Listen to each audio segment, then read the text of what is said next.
अस्सलाम वालेकुम स्टूडेंट। आज हम करेंगे एक्सरसाइज 2.5 का क्वेश्चन नंबर 1 करेंगे। हमने एक्सरसाइज 2.5 को स्टार्ट करने से पहले एक टॉपिक था सिंथेटिक डिवीज़न। मैंने आपको बताया कि सिंथेटिक डिवीज़न क्या होता है, वो पढ़ा था एक्सरसाइज 2.5 से पहले। और अब एक्सरसाइज 2.5 का क्वेश्चन नंबर 1 है। इस एक्सरसाइज 2.5 का क्वेश्चन नंबर 1 ये कहता है कि यूज़ सिंथेटिक डिवीज़न। ये कहता है कि use synthetic division to find the quotient QX and the remainder R when the polynomial is divided by the second binomial in each case. ये कहता है कि आपने ये क्वेश्चन नंबर 1 ये कहता है कि आपने सिंथेटिक डिवीज़न को यूज़ करके आपने क्या करना है, फाइंड द क्वोशिएंट। आपने क्वोशिएंट मालूम करना है एंड द रिमाइंडर। आप सिंथेटिक डिवीज़न को यूज़ करके क्या मालूम करोगे, क्वोशिएंट और रिमाइंडर, जब आप पॉलिनोमियल को डिवाइड करोगे bye the second binomial in each case. वो कहता है कि आप सिंथेटिक डिवीज़न को यूज़ करो और इसको यूज़ करके आप क्वोशिएंट और रिमाइंडर मालूम करो और बाय पॉलिनोमियल को डिवाइड करोगे बाय बाइनोमियल टर्म से। ठीक है स्टूडेंट, तो अब हम इनको सॉल्व करते हैं। ठीक है स्टूडेंट, तो ये मेरे पास पार्ट वन है इसका 3x³ plus 2x² minus x minus 1। ठीक है स्टूडेंट, ये इसका फर्स्ट पार्ट है। और ये क्या है, ये पॉलिनोमियल है। ये पॉलिनोमियल, इस पॉलिनोमियल को हम इस पे डिवाइड करेंगे, ये बाई डिवाइडेड यानी कि x+3, ये क्या है, बाइनोमियल है। इससे हम क्या करेंगे, डिवाइड करेंगे और रिमाइंडर और क्वोशिएंट मालूम करेंगे। और कौन सा मेथड यूज़ करेंगे, यूज़ सिंथेटिक डिवीज़न। ठीक है स्टूडेंट, तो मैं पहले इसको लिख लेता हूँ। यानी कि मेरे पास है ये है 3x³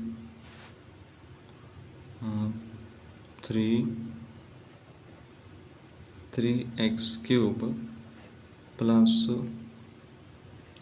2x² माइनस x और ये -1 हो जाएगा। ठीक है स्टूडेंट, तो ये मुझे क्या दिया गया, ये पॉलिनोमियल है। और एक मुझे लीनियर फैक्टर दिया गया है, या इसे बाइनोमियल कहते हैं हम लोग, बाइनोमियल टर्म। ठीक है स्टूडेंट, यानी कि ये है x+3 है। तो x+3, तो आपने इसको क्या करना है, पहले इक्वल टू 0 कर देना है। ठीक है स्टूडेंट, इक्वल टू 0। जब 3 को इक्वल के उस साइड पर ले जाओगे तो ये क्या हो जाएगा, -3 हो जाएगा। ठीक है स्टूडेंट, अब हम सिंथेटिक डिवीज़न लगाते हैं इस पर। यानी कि आपने क्या करना है, ठीक है स्टूडेंट, आपने ना ये जो क्वोशिएंट है, ये जो इसके क्वोशिएंट है, इसके क्वोशिएंट है, यानी कि इस पॉलिनोमियल के ये जो क्वोशिएंट है 3, 2, -1, ये इनके x के साथ जो क्वोशिएंट है आपने इधर लिख लेना है। पहले क्या आ जाएगा, 3 आ जाएगा, फिर क्या आ जाएगा, 2 आ जाएगा, फिर क्या आ जाएगा, -1 आ जाएगा, फिर क्या आ जाएगा, -1 आ जाएगा। यही क्वोशिएंट आ गया। अब आपके पास ये क्या हुआ, -3 आ गया। ठीक है स्टूडेंट, ये जो आपको बाइनोमियल दिया गया, हमने इससे डिवाइड करना है, तो -3 को आप इधर लिख लोगे, -3 को इधर। ये वाला जो फर्स्ट क्वोशिएंट है और कोफिशिएंट है, ये जो फर्स्ट कोफिशिएंट है, इस कोफिशिएंट को आपने क्या करना है, इधर नीचे लिख देना है। ठीक है स्टूडेंट, फर्स्ट कोफिशिएंट को आप क्या कर दोगे, नीचे लिख दोगे। गलत हो गया,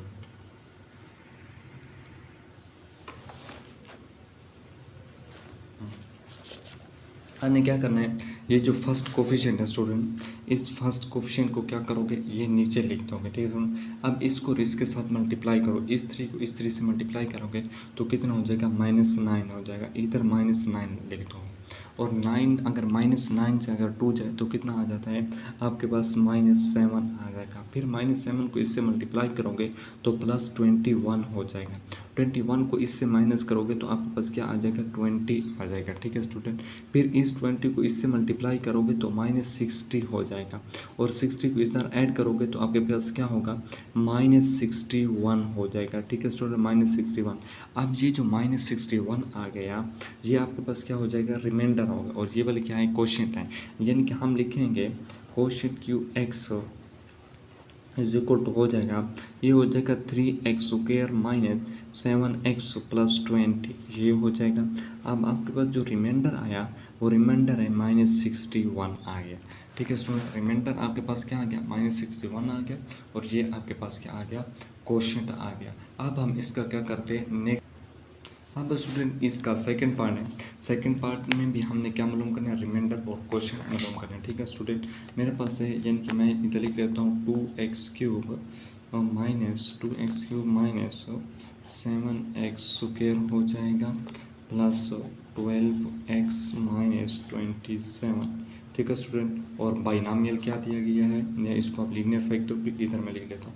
x माइनस 3 इसको इक्वल टू 0 कर दोगे और x इज इक्वल टू 3 को उस साइड पर ले जाएंगे तो ये क्या हो जाएगा, +3 हो जाएगा। ठीक है स्टूडेंट, अब ये जो कोफिशिएंट है इस पॉलिनोमियल क्या क्या कर दोगे, ये कोफिशिएंट है, आप इधर कोफिशिएंट लिख लोगे। ठीक है स्टूडेंट,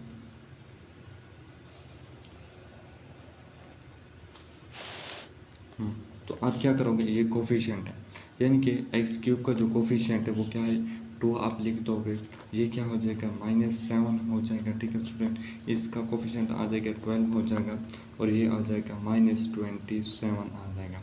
ये जो 3 है यानी कि x minus 3 is equal to हमने 0 किया, इक्वल के उस साइड पर ले गए तो ये क्या होगा +3 होगा। इस +3 को इससे हमने डिवाइड करना है तो इस 3 को हम क्या कर देंगे, इधर लिख देंगे। अब फर्स्ट कोफिशिएंट जो है इस फर्स्ट कोफिशिएंट को सीधा इधर नीचे लिख दोगे। ठीक है स्टूडेंट, इधर नीचे लिखते हो फर्स्ट कोफिशिएंट को। अब इस कोफिशिएंट फर्स्ट कोफिशिएंट को इसके साथ मल्टीप्लाई करोगे 3 के साथ तो कितना हो जाएगा, 6 हो जाएगा। इधर आप क्या कर दोगे, 6 लिख दोगे। मैंने 7 से 6 जाए तो आपके पास क्या आ जाता है, -1 आ जाएगा। ठीक है स्टूडेंट, फिर -1 को 3 से मल्टीप्लाई करोगे तो कितना हो जाएगा, -3 हो जाएगा, 3 हो जाएगा। अब इधर से अगर माइनस करोगे आप लोग तो आपके पास क्या आ जाएगा, 9 आ जाएगा। ठीक है स्टूडेंट, ये आपके पास 9 होगा और 9 को अगर 3 से मल्टीप्लाई करो तो ये कितना होता है, 27 हो जाएगा और ये क्या हो जाएगा, +27 हो जाएगा। अब इधर से अगर माइनस करोगे तो आपके पास 0 आ गया, यानी कि आपके पास जो रिमाइंडर आया वो क्या आ गया, 0 आ गया। मैं इधर लिखता हूँ कि आपके पास जो क्वोशंट आया QX is equal to 2x² हो जाएगा -x हो जाएगा, इधर 1 लिखें या ना लिखें कोई फ़र्क नहीं पड़ता, तो +9 हो जाएगा और रिमाइंडर जो आपके पास आया वो क्या आया, 0 आ गया। ठीक है स्टूडेंट, ये इसका सेकंड पार्ट था। अब इसका थर्ड पार्ट है, ये थर्ड पार्ट लास्ट पार्ट है इसका क्वेश्चन नंबर 1 का। इसको हम करते हैं, इससे भी हमने क्या मालूम करना है, रिमाइंडर और क्वोशंट मालूम करना है। ठीक है स्टूडेंट, तो पहले हम क्या करते हैं, इसका ये लिख लेते हैं बाइनोमियल टर्म जो है x + 2 इसको हम क्या कर लेंगे, इक्वल टू 0 कर लेंगे और x इज इक्वल टू हो जाएगा -2 हो जाएगा। ठीक है स्टूडेंट, अब इसके बाद मुझे देखिए ये जो पॉलिनोमियल है इसके हम क्या कर देंगे, कोफिशिएंट लिख देंगे। ठीक है स्टूडेंट, इसके कोफिशिएंट क्या हो जाएगा, यानी कि 2 हो जाएगा, -3 हो जाएगा, ये 5 हो जाएगा और ये -7 हो जाएगा, ये आ जाएगा आपके पास। अब हम क्या करते हैं, यानी कि ये वाला जो -2 है ये बाइनोमियल टर्म में से जो -2 आया, इस -2 को हम इधर लिख लेंगे। ये जो फर्स्ट कोफिशिएंट इसको सीधा इधर नीचे लिख दोगे। इस फर्स्ट कोफिशिएंट को जब इस -2 के साथ मल्टीप्लाई करोगे, इसको इसके साथ मल्टीप्लाई करोगे तो कितना हो जाएगा, -4 हो जाएगा। आप इधर -4 लिख दोगे, इनको आपस में ऐड करोगे यानी कि -4 और -3 कितना होता है, तो ये -7 हो जाएगा। अब इस -7 और -2 का आपस में मल्टीप्लाई करोगे तो प्लस कितना होता है, 14 होता है। ठीक है स्टूडेंट, अब 14 को जब इधर आप ऐड करोगे यानी कि 14 + 5 करोगे तो आपके पास कितना हो जाएगा, अगर हम लोग 14 को इससे ऐड कर दें तो 14 को अगर आप इससे ऐड कर दोगे तो आपके पास कितना हो जाएगा, ये 19 हो जाएगा। इसको अगर ऐड करो तो ये कितना होता है, 19 होता है। ठीक है स्टूडेंट, तो अगर फिर ये 19 आ गया, इस 2 को इस 19 से मल्टीप्लाई करोगे, इस 2 को 19 से जब हम मल्टीप्लाई करेंगे तो ये कितना हो जाएगा, ये 38 हो जाएगा। ये कितना हो जाएगा, 38 हो गया। ठीक है स्टूडेंट, अब क्या करोगे, अब ये 2 को इधर मल्टीप्लाई किया तो ये कितना हो जाएगा, 38 हो जाएगा।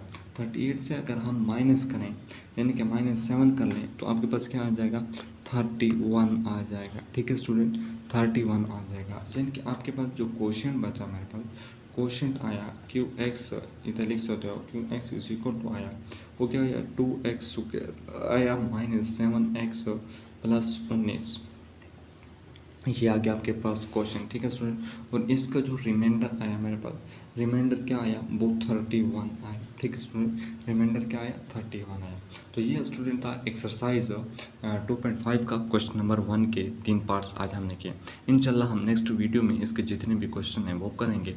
अगर आपको वीडियो अच्छी लगी हो तो इसको लाइक करें, सब्सक्राइब करें। मिलते हैं नेक्स्ट वीडियो में, शुक्रिया।